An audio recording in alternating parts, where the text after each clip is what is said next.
To begin at the beginning. It is spring, moonless night in the small town. Starless and Bible black, the cobbled streets silent, and the hunched quarters and rabbit's wood limping invisible down to the slow black, crow-black fishing boats bobbing sea. The houses are blind as moles, though moles see fine tonight in the snouting velvet dingles, or blind as Captain Cat there in the muffled middle by the pump and the town clock, the shops in mourning, the welfare hall in widow's weeds, and all the people of the lulled and dumbfound town are sleeping now. Hush.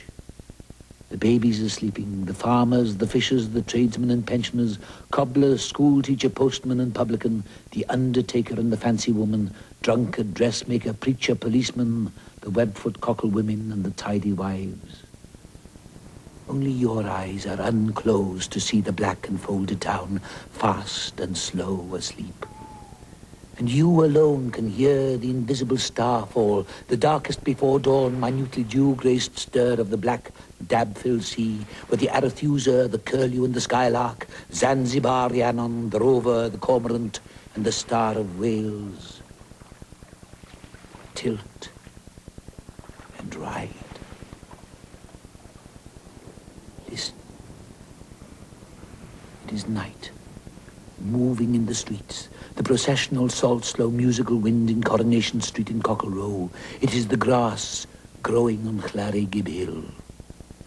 Dewfall, starfall, the sleep of birds in Milkwood. Listen. It is night in the chill, squat chapel, hymning in bonnet and brooch and bombazine black, butterfly choker and bootlace bow, coughing like nanny goats, sucking mintos, 40 winking hallelujah. Night in the four-ale, quiet as a domino. In Ocky Milkman's loft like a mouse with gloves, in Diebread's bakery, flying like black flour. Listen. It is tonight in Donkey Street, trotting silent with seaweed on its hooves, along the cockled cobbles, past curtained fernpot, text and trinket, harmonium, holy dresser, watercolours done by hand, china dog and rosy tin tea caddy. It is night, neddying among the snuggeries of babies. Look, it is night, dumbly, royally winding through the Coronation cherry trees, going through the graveyard of Bethesda with winds gloved and folded and dew-doffed, tumbling by the sailor's arms. Time passes. Listen. Time passes.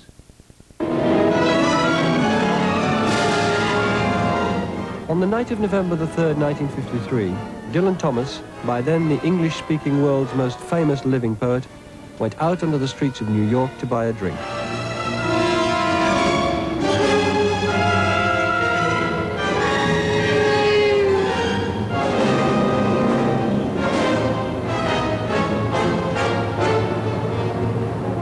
And when he returned a few hours later, he claimed to have downed 18 straight whiskies.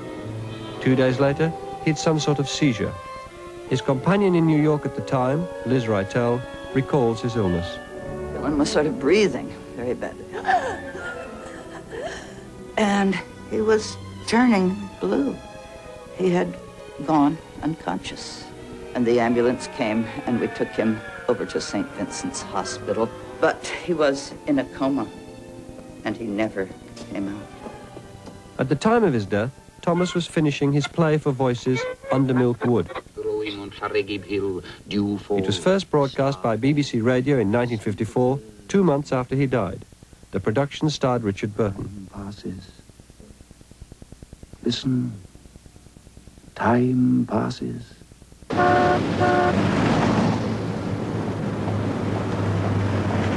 Antony Hopkins has now taken on the leading role of first voice in a new recording of Under Milk Wood, which has now become a classic.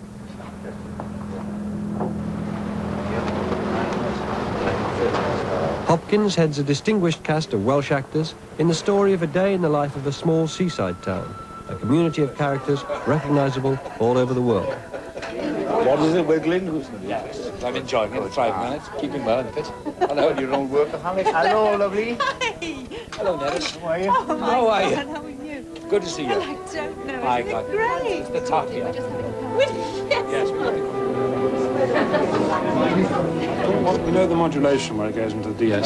Yeah. What I thought we might do is actually overlap the choir. The record is produced by George Martin, best known for his work with the Beatles, but he started his career in spoken word recordings. A little bit earlier than we think, you know. The most extraordinary thing, the very best of people have come miles to say 5 or 6 words to be part of this. No. I wasn't looking at you, I just really... What the hell are you doing here?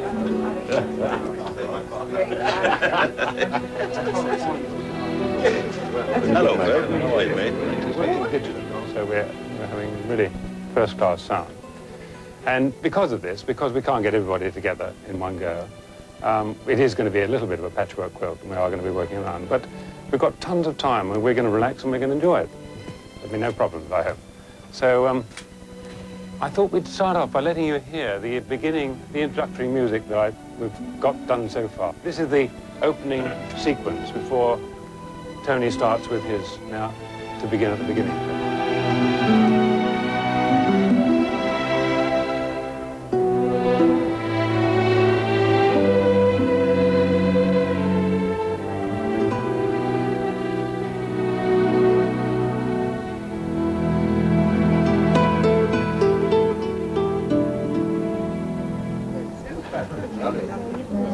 Right, we'll get to work for it.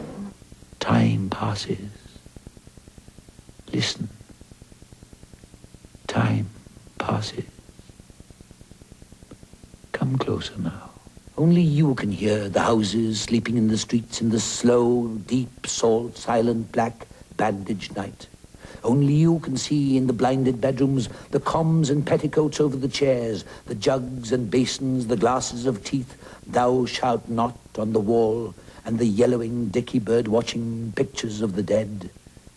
Only you can hear and see behind the eyes of the sleepers the movements and countries and mazes and colours and dismays and rainbows and tunes and wishes and flight and fall and despairs and big seas of their dreams. From where you are, you can hear their dreams. Captain Cat, the retired blind sea captain asleep in his bunk in the sea-shelled, ship-in-bottled, ship-shaped best cabin of schooner house, dreams of... Never such seas as any that swamped the decks of his SS Kidwelly, bellying over the bedclothes and jellyfish, slippery, sucking him down, salt deep into the Davy dark, where the fish come biting out like finned and lightning bugs from behind the wet green wallpaper of the undersea, and nibble him down to his wishbone, and the long drowned nuzzle up to him. Remember me, Captain? You were dancing, Williams? I lost my step in Nantucket. To see me, Captain? The white bone talking? I'm Tom Fred, the donkeyman. We shared the same girl once. Her name was Mrs. Probert. Rosie Probert, 33 Duck Lane. Come on up, boys. I'm dead. Hold me, Captain. I'm Jonah Jarvis, come to a bad end. Very enjoyable. Alfred Pomeroy Jones, sea lawyer, born in Mumbles, sung like a linnet, crowned you with a flagon, tattooed with mermaids, thirst like a dredger, died of blisters. And who brings coconuts and swords and parrots to my gwen now? I was born in a large Welsh town at the beginning of the Great War. An ugly, lovely town, or so it was and is to me, crawling, sprawling by a long and splendid curving shore, where truant boys and sand-filled boys and old men from nowhere beach-combed, idled and paddled, watched the dock-bound ships, or the ships steaming away into wonder and India, magic and China, countries bright with oranges and loud with lions, threw stones into the sea for the barking outcast dogs, made castles and forts and harbors and racetracks in the sand, and on Saturday summer afternoons listened to the brass band, watched the Punch and Judy, or hung about on the fringes of the crowd to hear the fierce religious speakers who shouted at the sea as though it were wicked and wrong to roll in and out like that, white-horsed and full of fishes. This sea town was my world. Outside, a strange Wales moved about its business, which was none of mine. Beyond that unknown Wales lay England, which was London, and the country called the Front, from which many of our neighbors never came back. At the beginning, the only front I knew was the little lobby before our front door. I could not understand how so many people never returned from there. The death toll of the First World War haunted Thomas's early childhood. He grew up happily in the small world of the uplands, a Swansea suburb he was to describe in his short stories.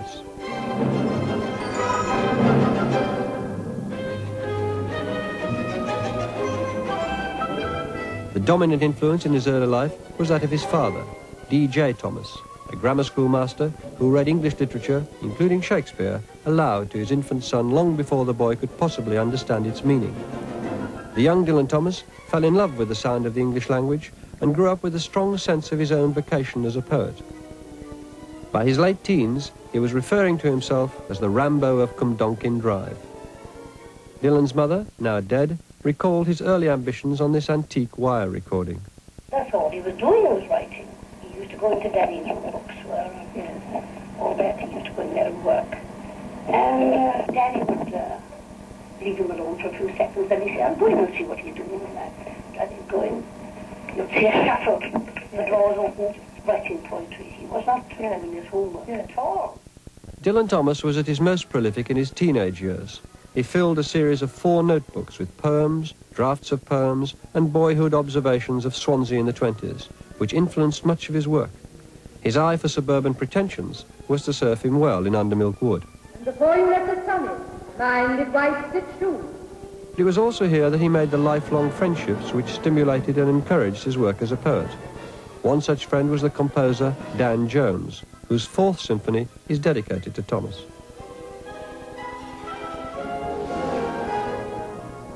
We spent most of our time laughing at one another's jokes. But the serious part of it was in reading poems, and then we were critical and found out a lot about reading poems, I think. Another friend was Fred Janes, who painted this famous early portrait of Thomas.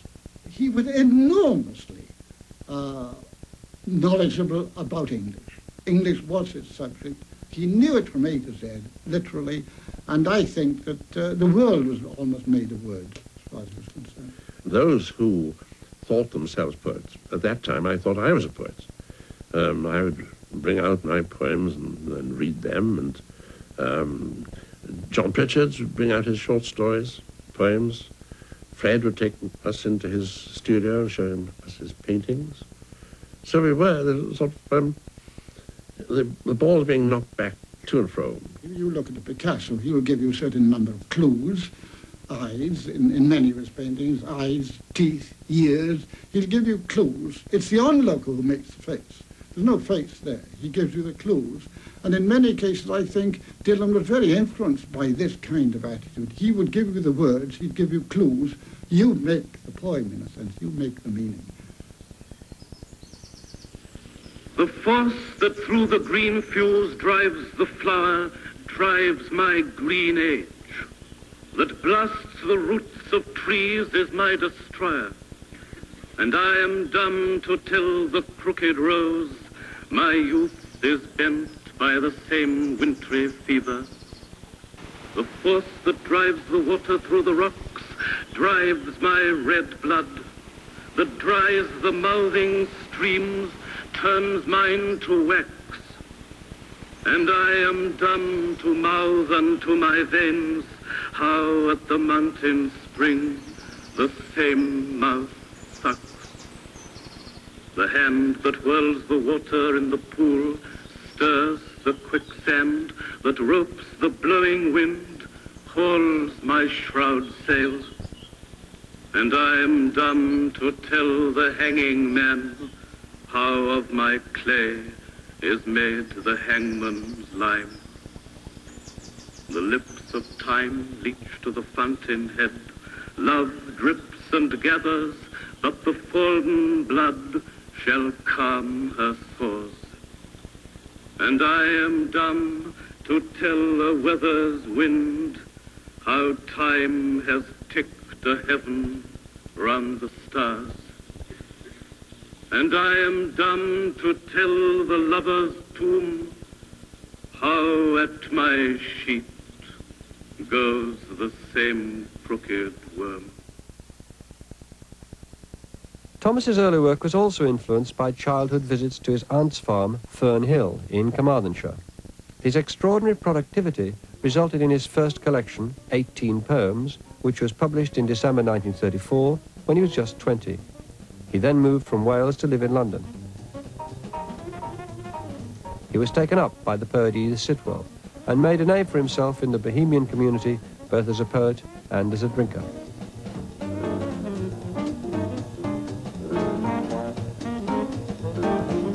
During the 30s, he published 2 more volumes of poetry and began to broadcast talks and poems for the BBC. In 1936, he met Kathleen McNamara, a young girlfriend of the artist Augustus John, who painted Dylan and Kathleen. In 1938, a year after their marriage, Dylan and Kathleen moved to Larne, a small seaside town in southwest Wales. There they lived in a fisherman's cottage, but soon moved to the larger Sea View. Kathleen was pregnant with their eldest child, Llewellyn, the first of 3.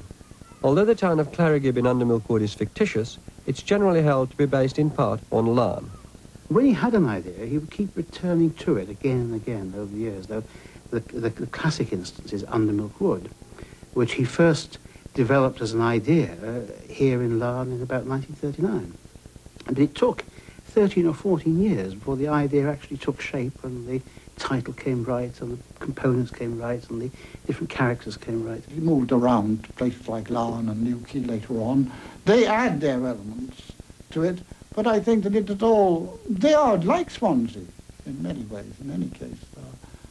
I think they're seaside towns, all 3 are seaside towns, if you think about it. Very distinct from the London atmosphere. And I think you should think it's one enormous kaleidoscope of memories and associations, that there's a tremendous amalgam of these towns.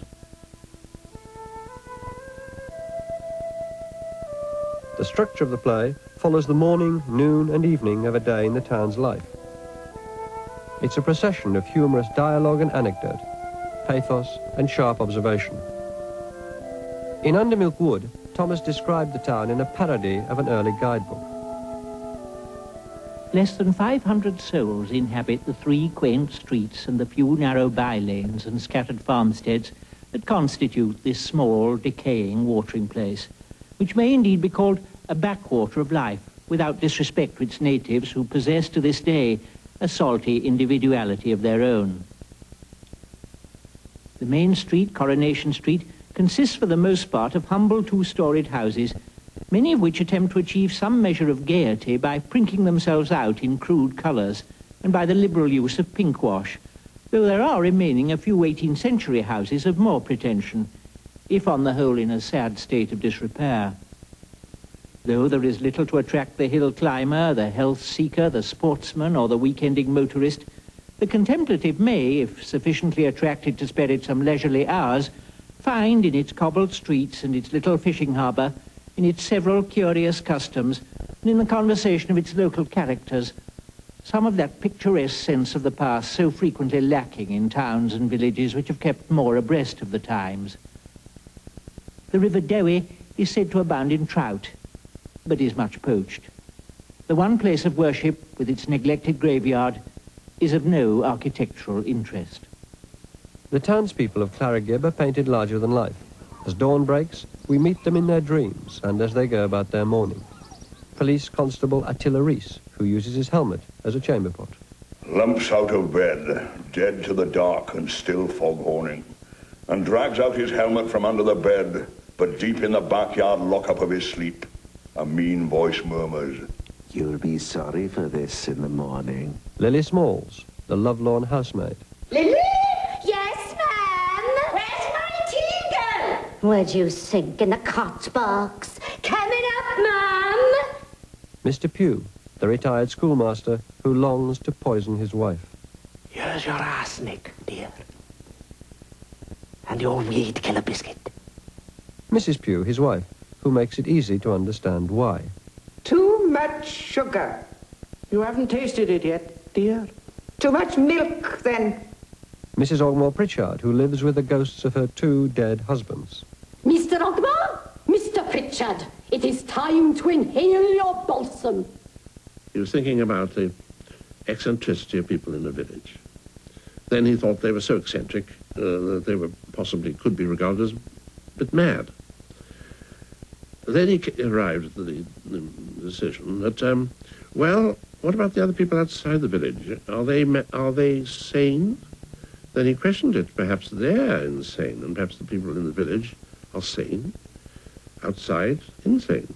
Which is which? At breakfast, we're introduced to Butcher Bynon's family as Mrs. Bynon feeds liver to the cat. She likes the liver, then? She ought to do best. It's her brother's. Oh, did you hear that, Lily? Yes, ma'am. Oh, we're eating pusscat. Yes, ma'am. Oh, you cat butcher. It was doctored, mind. What's that got to do with it? Yesterday we had mole. Oh, Lily. Monday otter. Tuesday shrews. Go on, Mrs. Bynon. He's the biggest liar in town. Sense of the ridiculous is very strong in Wales. It has to be, His cleverness under Milkwood was tremendous, particularly having Captain Cat, the blind man, because Captain Cat can speak normally and he can be the eyes of the hearer in a radio play. That was a very, very clever idea. It's willy-nilly knocking at you. Rat-tat-tat, very soft. The knocker's got a kid glove on. Who sent a letter to Mrs. Ogmore Pritchard? Careful now. She swabs the front glassy. Every step's like a bar of soap.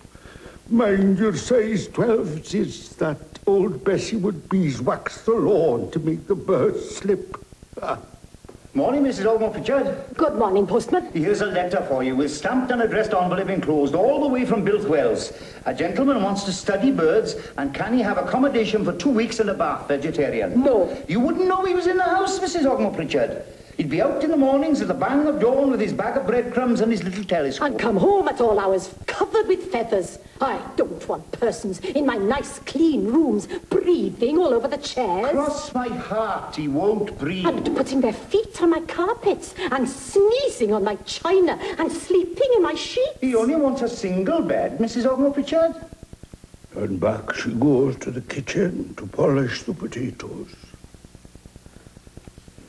1, 2, 3, 4, 5. That's Mrs. Rose Cottage. What's today? Today she gets a letter from her sister in Gorslas. How's the twins' teeth?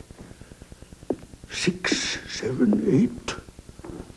Plain sealed brown envelope from Liverpool for the lodger in Creaky Don. Don't stick a pin in it, will he? Oh, 9, 10, 11, 12, 13. He's stopping at schoolhouse. Morning, Mrs. Pugh. Mrs. Ogmore Pritchard won't have a gentleman in from Bilthwells because he'll sleep in her sheets. Mrs. Rose Cottage's sister and Goslas's twins have got to have them out. Give me the parcel. It's for Mr. Pugh, Mrs. Pugh. Never you mind.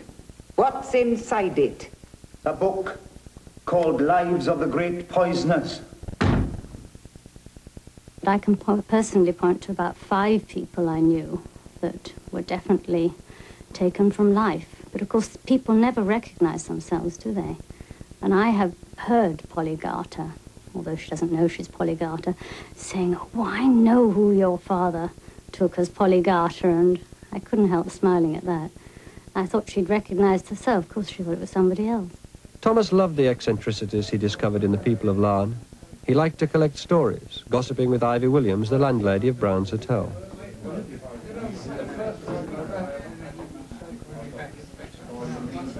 don't realise how close-knit it was. Well, they were very poor, you see, weren't they, when they started? What irks me is when you hear people saying that he was a habitual drunkard or something. No, it makes me Nonsense. furious. Really nonsense. He never drank anything What but is saying was bitter. Half pints of bitter. If he was Well, excessive, so would we, but...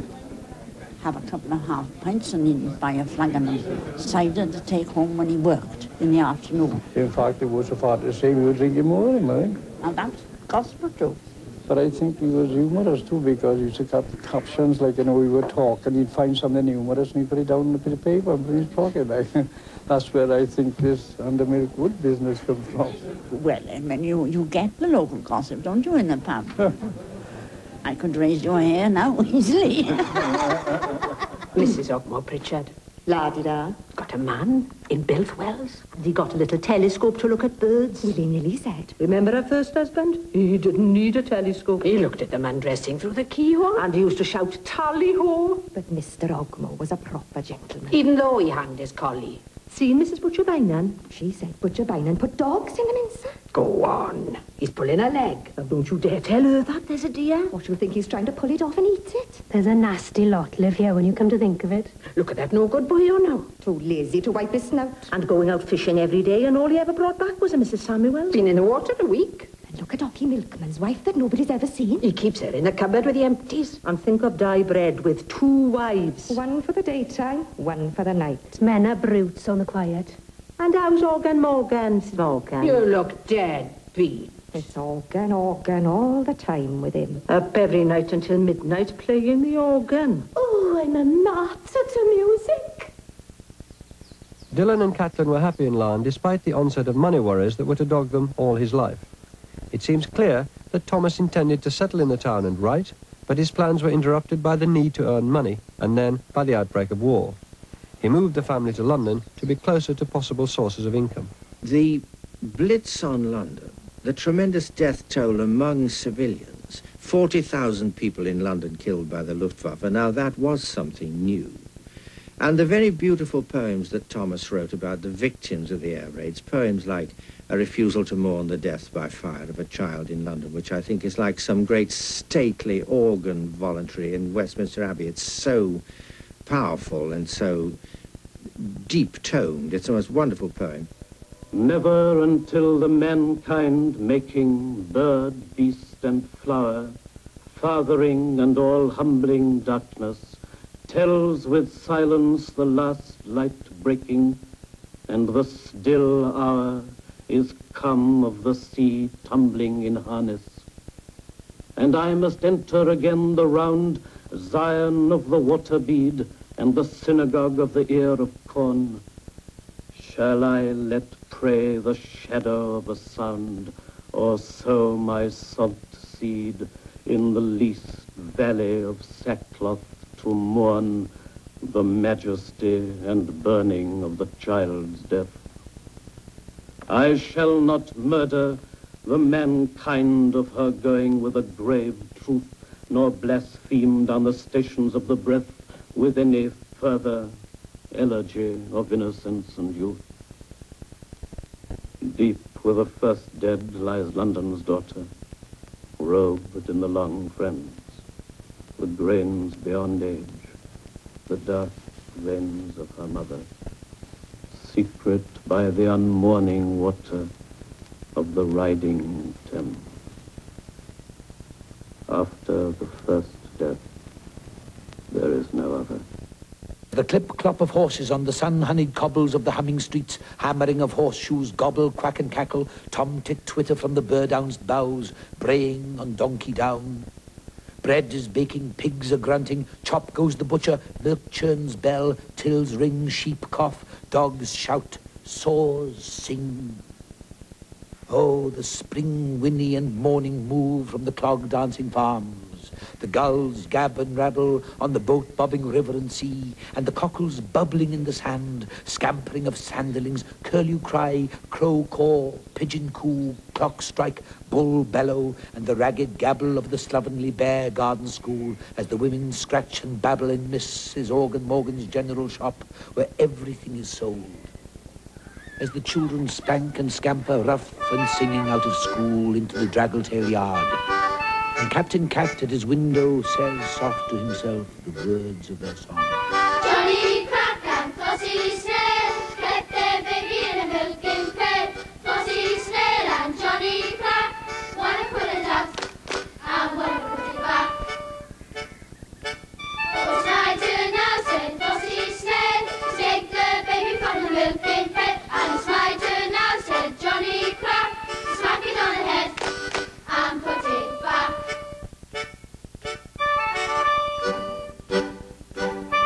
Johnny Crack and Flossie Snail kept their baby in a milking pail. One put it back and one put it out, and all it had to drink was ale and stout. For Johnny Crack and Flossie Snail always used to say that stout and ale was good for a baby in a milking pail. La la la la la.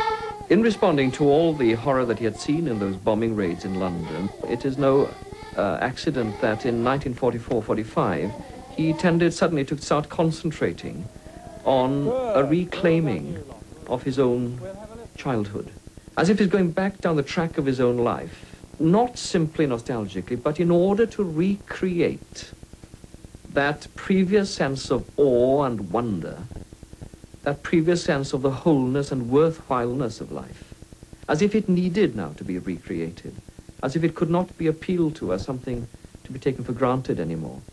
The lengthy process by which the town was mad became Undermilk Wood coincided with Thomas's post-war search for a past innocence.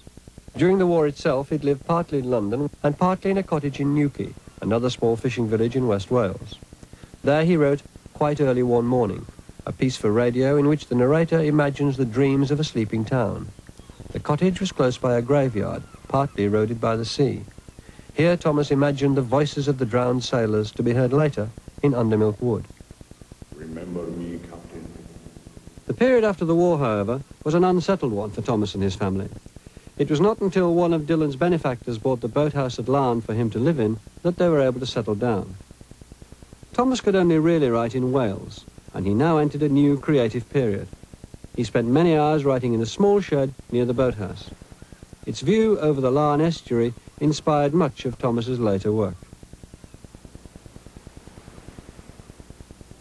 In my craft, O sullen art, exercised in the still night, when only the moon rages, and the lovers lie abed with all their griefs in their arms. I labor by singing light, not for ambition or bread, or the strut and trade of charms on the ivory stages, but for the common wages of their most secret heart. Not for the proud man apart from the raging moon I write on these spindrift pages, nor for the towering dead with their nightingales and psalms, but for the lovers, their arms round the griefs of the ages, who pay no praise or wages, nor heed my craft or art. He would go along the cliff walk 2 minutes from the house to this shed, which my mother had converted in the sense that it was a garage, and she'd had a plate glass window put into the front of it, which faced the cliff, and out of which my father could look at the estuary. And this he did and spent all afternoon. My mother would have to lock the door because otherwise he would go out.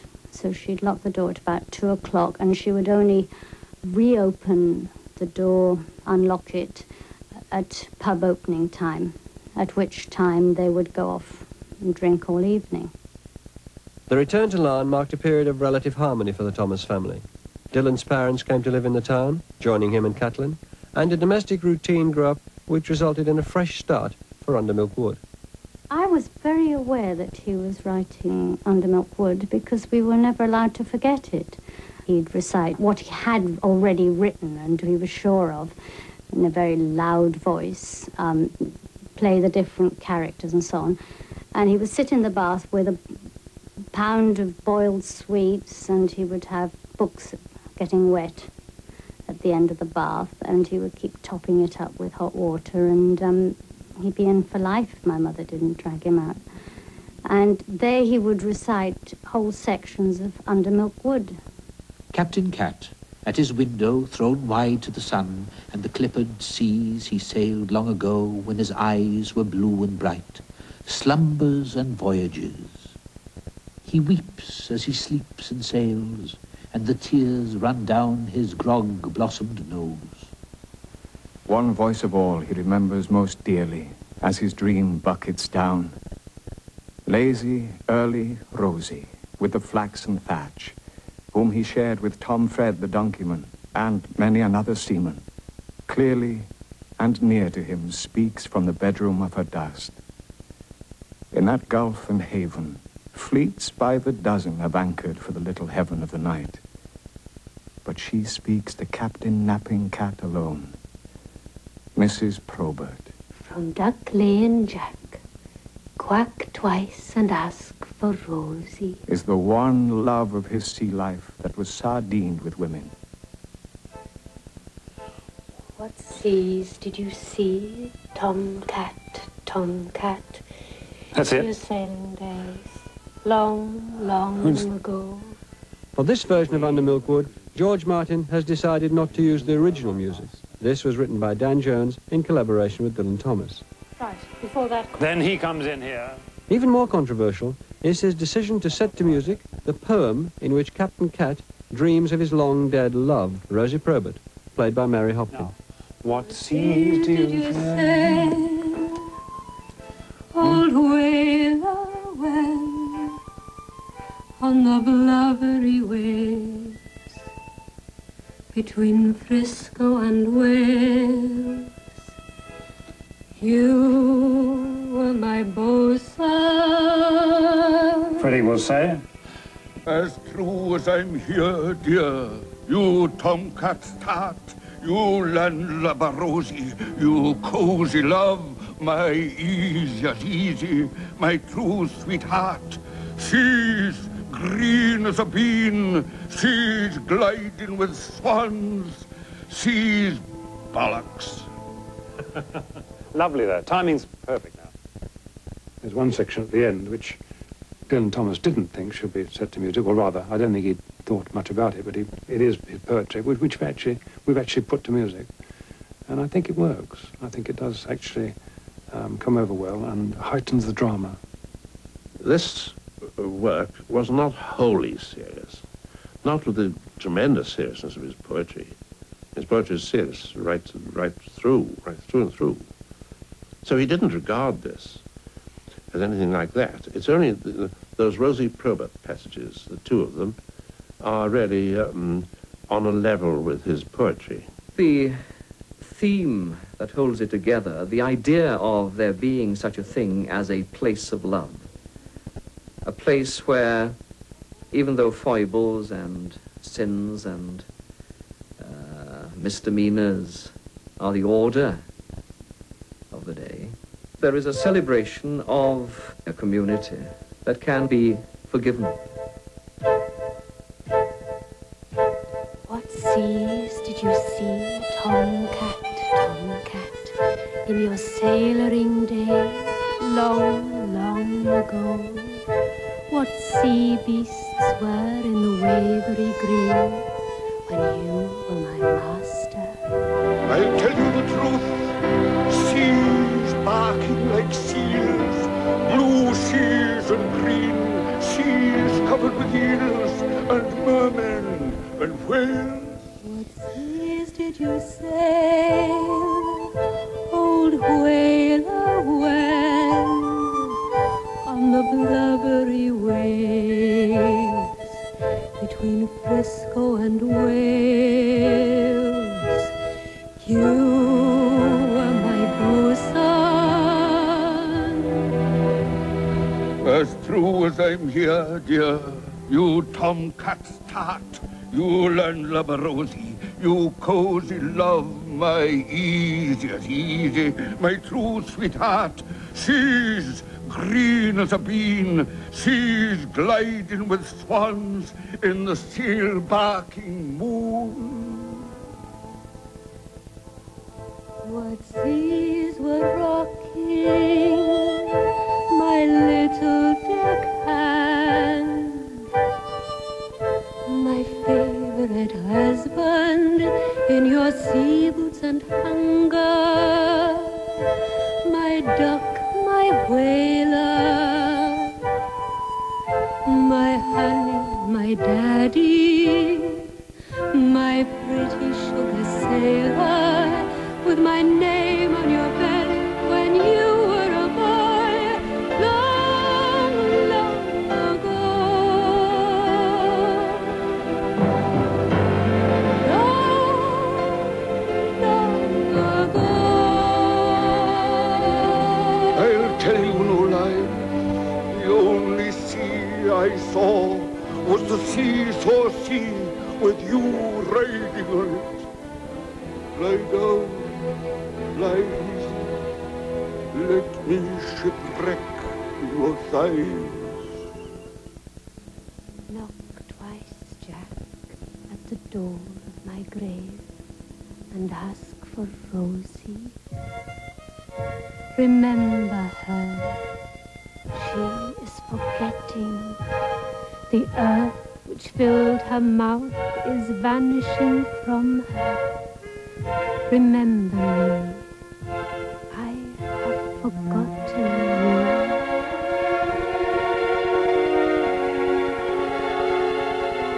I am going into the darkness of the darkness forever. I have forgotten that I was ever born.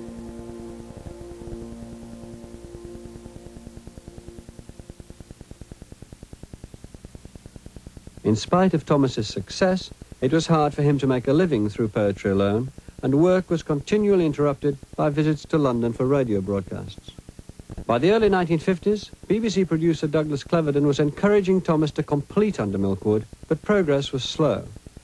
Thomas sold an early draft to an Italian magazine for £100, but didn't deliver his final manuscript to the BBC until just before his death in 1953. The only part of his life that really went well was his childhood. He obviously had a very happy childhood, and after that the problems began, and they always were, to some extent, insoluble. I don't think he was very good at solving the problems of his life, and he tended to retreat into drink. He was a shy man. I think that the key to his character was that he was very shy, and getting drunk is one way out for a shy person. He was not an excessive drinker. He was a beer drinker, didn't drink spirits, except under very exceptional circumstances. Drinking beer led him to sleep very soundly, so he'd sleep all night and get up in the morning without a hangover, and start drinking again, perhaps drinking beer, but not drinking spirits. Only when he went over to the States did he drink spirits, because they were given to him so that he could amuse the people who were pouring the spirits for them. In 1950, Thomas flew to America for the first of 4 lecture tours, which he hoped would finally solve his financial problems. In the summer of 1988, George Martin flew to America to Los Angeles, where Tom Jones would sing the bawdy song of Mr. Waldo, Llaregib's Town Drunk. In Pembroke City, when I was young, I lived by the castle keep. 6 a week was my wages for working for the chimney sweep. 6 cold pennies he gave me, not a farthing more or less. And all the fare I could afford was parsnip, gin, and watercress. I did not need a knife and fork or a bib up to my chin to dine on a dish of watercress and a jug of parsnip gin. Did you ever hear to live so cruel cheap on grub that has no flesh and bones and liquor that makes you weep. Oh, sweet, sweet Chimbley sweet, I wept through Pembroke City, poor and barefoot in the snow, till a kind young woman took pity. Poor little Chimbley sweet, she said, black as the ace of spades. Oh, nobody swept my Chimbley since my husband went his ways. Come and sweep my Chimbley, come and sweep my Chimbley, come and sweep my Chimbley. She sighed to me. Mr. Waldo's drunken song of seduction, sung in the town's pub, is the climax of the day in Clarigibb. But the day, like Thomas's own short life, seems incomplete. Bring along your Chimbley, brother, sweep my Chimbley. He didn't think he was going to die. He thought that he would come back and that he would complete it and revise it and produce something that had been really something marvelous, I think. Anybody who doubts what I say has only to look at the work itself and measure the length of time devoted to the morning sequence, the afternoon sequence, and the evening sequence. They'll see that there's a tremendously long morning sequence, that there's a comparatively small afternoon sequence, and there's practically nothing of the evening sequence except Waldo's song. And if Waldo's song is not sung, then there is no evening sequence pretty well, whereas you can imagine how much he was longing to do the evening sequence. In April 1953, Dylan Thomas arrived in New York for a third lecture tour of America. With him was the still unfinished manuscript of Under Milk Wood. John Brinnin, the tour organizer, had arranged for Thomas to lead the first public performance of the play in New York. Brinnin's assistant was Liz Rytell, who produced the event. When he came here, finally got to New York, and we started rehearsals with the actors and so on. Dylan also was finishing up the script. So when he wasn't on stage with a rehearsal or doing something else, he was finishing the script. And as it happened, the very first performance, the actors went on without ever having read the last 5 or 6 pages of the script. We had a fellow come out on the stage and hand them the last pages of their script during the performance. Dylan was the director as well as the first voice, and he did not need to give them vast amounts of direction. He told them, love the words, because this was a play for voices. The first public performance of Under Milk Wood took place on May the 15th, 1953, at the Kaufman Auditorium in the Young Men's Hebrew Association on 92nd Street and Lexington Avenue. The reading was an overwhelming success. One of the actors recorded this performance, the only recording of Dylan Thomas reading Under Milk Wood. In the final speech, his voice, the first voice, welcomes the approaching night. The thin dusk thickens. A breeze from the creek's water sighs the street close under milk-waking wood. The wood whose every tree puts cloven in the black-clad sight of the hunters of lovers, that is a God-built garden to Mary Ann the sailors, who knows there is heaven on earth, and the chosen people of his kind fire in Clarigibb land. That is the fair day farmhand's wantoning, ignorant chattel of bride bed, and to the Reverend Eli Jenkins, a green-leaved sermon on the innocence of men. The suddenly wind-shaken wood brings awake for the second dark time this one spring day.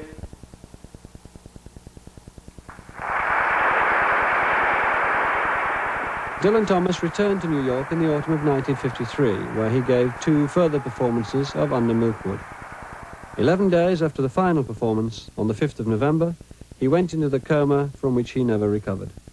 What people have done is to mythologize Dylan and make him into something that never existed at all. And less and less resembles the real person. While he was alive, people had a closer idea of him, of course, because they met him. But after that, the myths began. I think it's partly because he died under the circumstances when he died, and also that he died young. This appealed very much to the public imagination. And so they started building this image of him, which is wrong. He was a far more ordinary person. His extraordinariness was in his ability to write very good poetry. That really was the extraordinariness of him, and also his devotion to that job. Thomas's widow, Catlin, brought his body back to Wales. He's buried in the churchyard at Larne.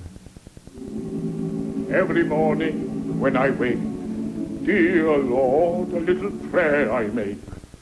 Oh, please to keep thy lovely eye on all poor creatures born to die.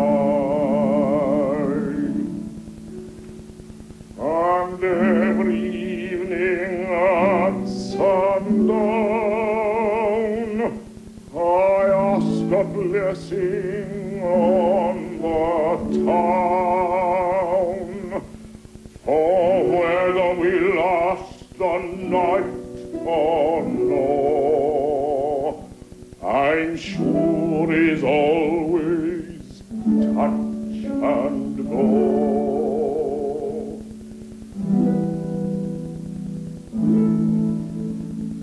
We are not wholly bad or good, who live our lives under milkwood, and thou, I know,